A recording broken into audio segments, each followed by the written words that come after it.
అందుకే తెలుగుదేశం అదే మరి ఎన్డీఏ మేమందరం 3 పార్టీల కూటమికి హామీ ఇస్తున్నాం. మీ ఉద్యోగాలు తీసేయం, వాలంటీర్ వ్యవస్థ కొనసాగిస్తామని మరొక్కసారి మీ అందరికీ హామీ ఇస్తున్నా. ఉగాది రోజున పండుగ రోజున తీపి కబురు మీకు అందరికీ ఇస్తాం. 5,000 కాదు, మీకు రాబోయే రోజుల్లో 10,000 రూపాయలు పారితోషికం ఇచ్చే బాధ్యత మాది. అందుకే తెలుగుదేశం అదే మరి ఎన్డీఏ మేమందరం 3 పార్టీల కూటమికి హామీ ఇస్తున్నాం.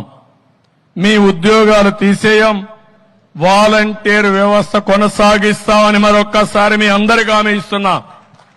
ఉగాది రోజున పండుగ రోజున తీపి కబురు మీకు అందరికీ ఇస్తాం. 5,000 కాదు, మీకు రాబోయే రోజుల్లో 10,000 రూపాయలు పారితోషికం ఇచ్చే బాధ్యత మాది.